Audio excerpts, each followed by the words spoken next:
नमस्कार दोस्तों, मैं गोपाल सिंह स्वागत करता हूं आपके अपने YouTube चैनल बायोग्लॉज में। तो आज हम शुरू करेंगे बायोलॉजी के पहले अध्याय का लास्ट पार्ट, जिसमें हम पढ़ेंगे सेक्सुअल रिप्रोडक्शन या लैंगिक जनन। तो चलिए अब हम देखते हैं लैंगिक जनन को। लैंगिक जनन या इसे कहेंगे हम सेक्सुअल रिप्रोडक्शन।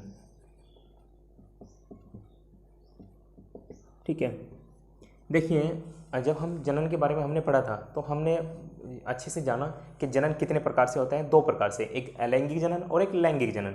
ठीक है, अलैंगिक जनन की हम विधियाँ पढ़ चुके हैं कि प्लांट में किस प्रकार से अलैंगिक जनन होता है और एनिमल्स में किस प्रकार का लैंगिक जनन होता है। तो आज हम देखेंगे आखिरकार लैंगिक जनन है क्या। तो अलैंगिक जनन को समझने से पहले, ठीक, अलैंगिक जनन को जब हम समझेंगे तो उससे पहले हम एक चीज़ हमें जान लेना बहुत ज़रूरी है, क्योंकि अलैंगिक जनन में सबसे पहले यानी कि जो जनक होगा, ठीक है, वे सब अलग अलग होंगे। यानी कि उसमें मेल भी अलग होगा और फीमेल भी अलग होगा। ठीक है, जैसे यहाँ से एक मेल है, हम कहेंगे एक तो नर, ठीक है, और एक है मादा। आप समझिएगा बस, नर है और मादा है। ठीक, और नर से क्या बनेगा? नर युग्मक बनेगा, नर युग्मक। और मादा से क्या बनेगा? मादा युग्मक, मादा युग्मक। ठीक है, नर से नर युग्मक और मादा से मादा युग्मक बनेगा। ठीक है, नर में क्या होता है, अगर हम क्रोमोसोम्स की बात करें तो XY, ठीक है, और मादा में XX। ठीक, ये डिनोट करते हैं गर्ल्स को और ये बॉयज़ को। ठीक, इसके बाद में नर युग्मक और मादा युग्मक, ये दोनों क्या होंगे? संलयन होंगे। ठीक है, यानी कि इनमें फ्यूजन होगा, संलयित होंगे और ये क्या बना लेंगे? एक युग्मनज का निर्माण करेंगे। युग्मनज या जाइगोट कहेंगे। क्या कहेंगे इसे? जाइगोट। और नर युग्मक से और मादा युग्मक से ये जाइगोट बनने की जो प्रक्रिया है, नर युग्मक से और मादा युग्मक से ये जो जाइगोट बनने की प्रक्रिया है, इसे कहते हैं फर्टिलाइजेशन या निषेचन। निषेचन या फर्टिलाइजेशन। ठीक है, निषेचन या फर्टिलाइजेशन। देखिए जो लैंगिक जनन है उसमें ये मुख्य बातें हैं, ये तो पता होनी चाहिए, क्योंकि जब तक हम इस चीज़ को नहीं समझेंगे तब तक हमें जो लैंगिक जनन है वो बिल्कुल भी समझ में नहीं आएगा। तो आप समझिएगा कि सबसे पहले लैंगिक जनन के लिए जो जनक होंगे वे दोनों अलग अलग होंगे। यानी कि उनमें जो लिंग है वो नर अलग होगा और मादा अलग होगा। और दोनों से, नर से क्या बनेगा? नर युग्मक बनेगा। ठीक, और मादा से क्या बनेगा? मादा युग्मक बनेगा। नर को अगर हम मनुष्य की बात करें तो किससे डिनोट करते हैं? XY गुणसूत्र से हम डिनोट करते हैं। और अगर हम मादा की बात करें तो XX से। ठीक है, और ये दोनों नर युग्मक और मादा युग्मक मिलकर किसका निर्माण करेंगे? युग्मनज का निर्माण करेंगे, जिसे हम क्या कहेंगे? जाइगोट कहेंगे। और नर युग्मक से और मादा युग्मक से जाइगोट बनने की जो प्रक्रिया है उसे क्या कहा जाता है? फर्टिल। हमने जाना कि लैंगिक जनन क्या है, तो लैंगिक जनन की आप जो ये परिभाषा लिखेंगे उसमें लिखेंगे कि लैंगिक जनन में, लैंगिक जनन में जनन अंग अलग अलग पाए जाते हैं तथा इनसे बनने वाली संतान भिन्न होती है। जैसे हमने जाना कि अलैंगिक जनन में क्या था, अलैंगिक जनन में जो संतान बनी थी वो सेम उसके जैसी ही बनती थी, कॉपी बिल्कुल, है ना, उसे हम क्लोन कहते थे। लेकिन लैंगिक जनन में कभी भी जो बनने वाली जो संतान है वो समान नहीं होगी। ठीक है ना, जब भी बस छोड़ के ट्विंस को, ठीक है ना, जो जुड़वा होते हैं ना, उन्हें छोड़ के बाकी सब में क्या होगा? अलैंगिक कभी देखा होगा कि एक ही माता पिता के बच्चे एक ही शिकल के नहीं होते, ट्विंस को छोड़कर, जुड़वा को। बाकी तो उनमें क्या है, जो संतान बनेगी वे सब क्या होंगी? अलग अलग होंगी लैंगिक जनन में।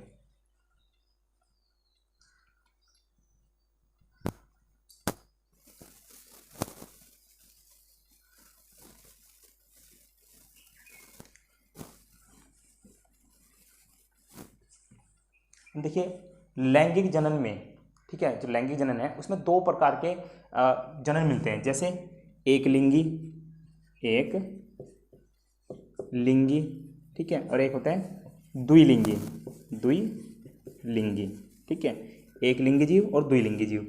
एक लिंगी जीव वे जीव हैं जिनमें सिर्फ एक लिंग पाया जाता है, समझ रहे हैं ना, जैसे यानी कि एक लिंगी जीव वह जीव हैं जिनमें सिर्फ एक लिंग पाया जाता है, जैसे मनुष्य, ठीक है, मनुष्य, कुत्ता, ठीक है, शेर आदि, ठीक है, क्योंकि इनमें क्या है, मनुष्य इसमें भी नर और मादा अलग अलग होंगे, सिर्फ एक सेक्स ऑर्गन पाया जाएगा, और कुत्ता में भी और शेर में भी, ठीक है। ऐसे ही द्विलिंगी की अगर हम बात करें, यानी कि वह जीव, आप इसकी परिभाषा लिखे लेगा कि वह जीव जिसमें दोनों सेक्स ऑर्गन पाए जाते हैं, ठीक है, यानी कि दोनों जननांग पाए जाते हैं, नर भी और मादा भी, ठीक है, तो उसे क्या कहेंगे हम, द्विलिंगी कहेंगे। जैसे केचुआ, ठीक है, केचुआ हो गया, लीच हो गई, जोंक जिसे कहेंगे, है ना, जोंक, ठीक है। इनमें क्या है, इनमें दोनों प्रकार के जो जनन अंग हैं, नर और मादा दोनों पाए जाते हैं। तो अब समझ लीजिएगा कि एक लिंगी वह जीव जिसमें सिर्फ एक जनन अंग पाया जाता है, और द्विलिंगी वह जीव जिसमें दोनों जनन अंग पाए जाते हैं। चलिए अब हम पढ़ेंगे, देखिए सबसे पहले अगर हम बात करें कि जो लैंगिक जनन है ये बहुत मुख्य है, क्योंकि जो हमारा नेक्स्ट टॉपिक है पुष्पी पौधों में लैंगिक जनन, तो वो सारा इसी पर बेस है, ठीक है, इसे अच्छे समझिएगा। जो लैंगिक जनन है वो मुख्यतः 3 भागों में हम इसे बांट के पढ़ सकते हैं, ठीक है। अभी मैंने एक डेफिनेशन बताई कि निषेचन क्या है। निषेचन वह प्रक्रिया है जिसमें एक नर युग्मक व मादा युग्मक दोनों आपस में समेकन होकर, ठीक है, एक जाइगोट का निर्माण करते हैं, और ये जाइगोट का निर्माण होने वाली प्रक्रिया क्या कहलाती है, निषेचन कहलाती है, ठीक। ये निषेचन जो वर्ड है ये बार बार आएगा, आगे भी आएगा, ठीक है, तो अब आप इसे समझिएगा। देखो अगर हम लैंगिक जनन की बात करें तो लैंगिक जनन को हम 3 भागों में बांट के पढ़ सकते हैं। एक तो है निषेचन, निषेचन पूर्व अवस्था, ठीक है, निषेचन पूर्व अवस्था। फिर सेकंड है निषेचन, निषेचन, ठीक है। थर्ड है निषेचन पश्चय अवस्था, ठीक है। निषेचन एक तो है निषेचन पूर्व अवस्था यानी कि निषेचन से पहले की अवस्था, एक है निषेचन, और एक है निषेचन के बाद की अवस्था। इसे हम 3 भागों में बांट कर तभी पढ़ेंगे, ठीक है। अब देखिए कि अगर हम बात करें, आप इन्हें तीनों को लिखिएगा, उसके बाद हम पढ़ते हैं निषेचन पूर्व अवस्था। अगर हम फर्स्ट वाले की बात करें, यानी कि वह प्रक्रिया, अभी हमने जो शुरू में मैंने लैंगिक जनन में पढ़ाया कि लैंगिक जनन आखिरकार कंप्लीट किस प्रकार से हो रहे हैं, तो उसमें हमने देखा कि सबसे पहले एक नर युग्मक, ठीक है, एक नर होगा एक मादा होगा, और उनसे क्या बनेगा, नर युग्मक बनेगा, है ना। तो ये वही प्रक्रिया है, निषेचन से पहले की बात हो रही है। तो निषेचन से पहले की बात है कि नर से क्या बनना है, नर युग्मक बनना है, ठीक। यानी कि इसमें हम करके लिखेंगे वह अवस्था, निषेचन से पूर्व की वह अवस्था जिसमें युग्मकों का निर्माण होता है, ठीक है, तो उसे क्या कहते हैं, युग्मक जनन कहते हैं, जिसे हम कहेंगे स्पर्मेटोजेनेसिस। नर में क्या होगा, इस यानी कि स्पर्म्स का निर्माण होगा, तो उसे हम क्या कहेंगे, स्पर्मेटोजेनेसिस कहेंगे, ठीक है। डेफिनेशन बना के लिखेंगे, युग्मक जनन, युग्मक जनन, ठीक है। युग्मक जनन क्या है कि जीवों में, इसके नाम से ही पता चल रहा है युग्मक जनन यानी कि युग्मकों का जनन होना। जीवों में युग्मकों का निर्माण, युग्मकों का निर्माण होना ही युग्मक जनन कहलाता है, युग्मक जनन कहलाता है, ठीक है। जैसे नर में क्या बनेगा, नर युग्मक, नर युग्मक, ठीक है, और मादा में क्या बनेगा, मादा युग्मक, ठीक है। नर में नर युग्मक और मादा में मादा युग्मक का निर्माण होता है।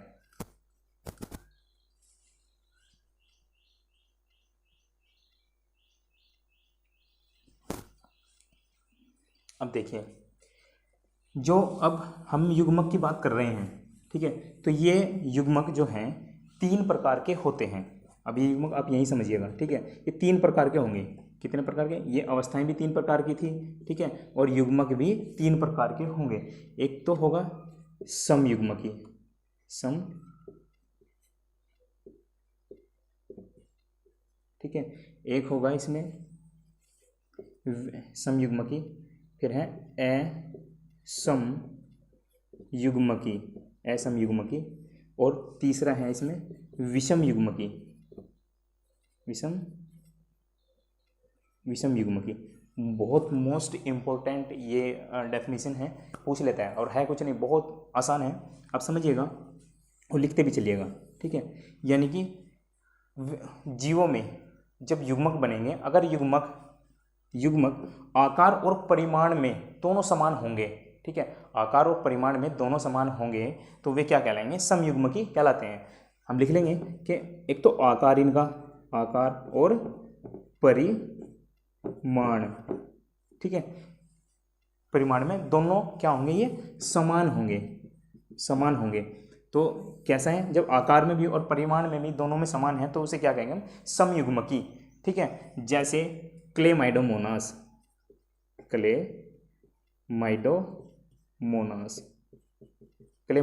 में क्या है कि इस प्रकार से क्लेमाइडोमोनास होता है, ठीक है। ये तो यहाँ से क्लेमाइडोमोनास से जो ये क्या है? ये 2n है, ठीक है, यहाँ से एक n बनेगा और यहाँ से एक n बनेगा, ठीक है, और ये क्या बना लेगा? 2n बना लेगा। तो इस प्रकार से समान, जैसे नर था, इनका नर युग्मक था और मादा युग्मक था, तो इनसे जो बाद में संतान बनेगी तो वो भी क्या होगा? वो भी डिप्लॉयड होगा, यानी कि द्विगुणित होगा। ये भी 2n है, ये भी 2n है, लेकिन बनने वाली संतान क्या थी? nn, और बराबर क्या बना लिया? 2n बना लिया, ठीक है। और आकार में भी, ठीक है, और परिमाण में भी आकार भी सेम होगा बराबर, और इनमें ये 2n है तो ये भी 2n है। क्या ये आकार और परिमाण में समान नहीं हुए? ठीक है, समान हुए, तो इसलिए हम इसे क्या कहेंगे? समयुग्मकी कहा जाता है। अब हम समझेंगे असमयुग्मकी। असमयुग्मकी में क्या होगा कि जो बनने वाले युग्मक हैं, ठीक है, जो बनने वाले युग्मक हैं वे क्या होंगे? वे आकार में तो समान होंगे, लेकिन उनका जो परिणाम है, परिमाण जो है, इनका जो परिमाण जो है उसमें वे क्या होंगे? भिन्न होंगे, ठीक है, उसमें क्या होंगे? भिन्न होंगे। तो उसे क्या कहेंगे हम? असमयुग्मकी कहा जाता है। और विषम युग्मकी क्या है? विषम युग्मकी वह है जिसमें ना तो नर युग्मक और ना ही मादा युग्मक समान होंगे।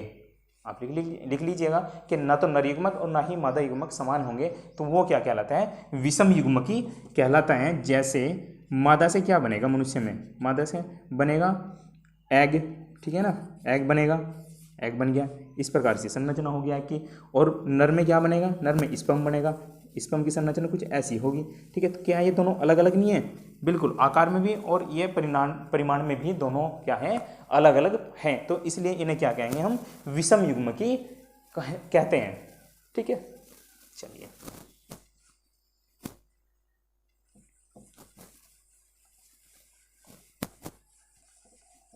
अब ये था निषेचन पूर्व घटना, ठीक है, निषेचन से पूर्व की घटना है। अब सेकंड पॉइंट हम लिखेंगे निषेचन। निषेचन क्या है? इसमें क्या है कि निषेचन वह क्रिया है, आप लिख लीजिएगा चाहे, कि निषेचन वह क्रिया है जिसमें नर युग्मक और मादा युग्मक संयुग्मित होकर एक द्विगुणित जाइगोट का निर्माण करते हैं। जैसे नर युग्मक और मादा युग्मक आपस में समेकित होकर द्विगुणित जाइगोट का निर्माण करते हैं, यह क्रिया क्या कहलाती है? निषेचन कहलाती है, ठीक है। नर युग्मक है और मादा युग्मक है, नर से क्या बना? नर युग्मक, और मादा से क्या बना? मादा युग्मक, ठीक है। ये नर युग्मक, ये मादा युग्मक, अब ये दोनों क्या होंगे? फ्यूजन होगा इनमें, ठीक है, और ये क्या बना लेंगे? एक जाइगोट का निर्माण करेंगे। क्या बनाएंगे? जाइगोट का निर्माण करेंगे, और यह क्रिया क्या कहलाती है? निषेचन कहलाती है। मोस्ट इंपॉर्टेंट, अब समझ में आया होगा निषेचन है क्या? निषेचन वह क्रिया है जिसमें एक नर युग्मक और एक मादा युग्मक मिलकर एक जाइगोट का निर्माण करते हैं, और जाइगोट का निर्माण करते हैं, यही क्रिया क्या कहलाती है? निषेचन कहलाती है, ठीक है। अब निषेचन भी कई प्रकार से होता है, जैसे बाह्य निषेचन, आंतरिक निषेचन, ऐसे ही बता देते हैं क्योंकि वो यहाँ पे है नहीं। बाह्य निषेचन में होगा जितने भी उभयचर प्राणी हैं और मछलियां हैं, ठीक है, ये सब क्या करते हैं, पानी में अपने युग्मकों को, जैसे नर युग्मक है उसे पानी में छोड़ देंगे, मादा है तो मादा युग्मक अपने मादा जो है अपने युग्मक पानी में छोड़ देंगे और वहाँ से ही क्या होता है, फर्टिलाइजेशन की क्रिया होती है, ठीक है। और आंतरिक या अंतः जो निषेचन है वो किस में, मनुष्य में होता है, ठीक है। जितने मैमल्स हैं इनमें सब में ज़्यादातर क्या होगा, आंतरिक या अंतः निषेचन होता है। इनमें नर जो होगा अपने युग्मक को मादा के शरीर में छोड़ देता है, जिससे वहीं पर फर्टिलाइजेशन की क्रिया होगी और फिर उसके बाद में क्या होता है, द्विगुणी जाइगोट का निर्माण होता है।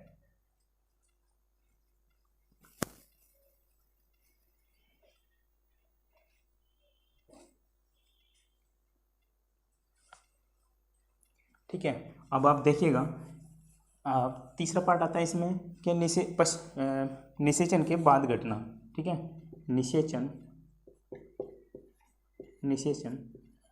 पश्च घटना, ठीक है, यानी कि निषेचन के बाद की घटना क्या है। अब तक हमने निषेचन तो हो चुका, निषेचन के बारे में हमने अब तक पढ़ लिया, लेकिन अब निषेचन के बाद हो क्या रहा है, ठीक है, तो वो चीज़ है निषेचन के बाद क्या होगा, जो द्विगुणित, अब देखिए निषेचन वह घटना है जिसमें द्विगुणित जाइगोट, ठीक है, एम्ब्रियो या भ्रूण का निर्माण करते हैं, ठीक है, भ्रूण का निर्माण करता है और फिर भ्रूण से क्या होगा, नए जो उत्पन्न होने वाली संतान है उसकी उत्पत्ति होगी। ये क्या थी, निषेचन पश्चात घटना। लेकिन होगा कैसे, देखो ये एक क्या है, जाइगोट है, जाइगोट में डेवलपमेंट होना शुरू होगा, यानी कि वो बढ़ेगा और बढ़ के वो क्या बनाएगा, एक भ्रूण बन लेगा, क्या बना लेगा, भ्रूण, जिसे हम कहेंगे एम्ब्रियो, ठीक है, क्या बना लेगा, एम्ब्रियो बना लेगा और एम्ब्रियो से ही क्या बनेगा, न्यू, या इसे क्या कहेंगे, न्यू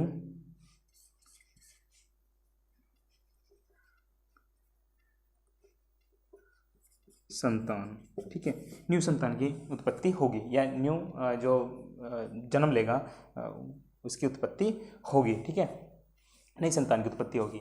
तो ये क्या है, ये निषेचन पश्चात घटना है। इसकी अलग अलग स्टेज है, जब हम मानव रिप्रोडक्शन पढ़ेंगे तो उसमें हम हर एक घटना को सही सही से पढ़ेंगे, ठीक है।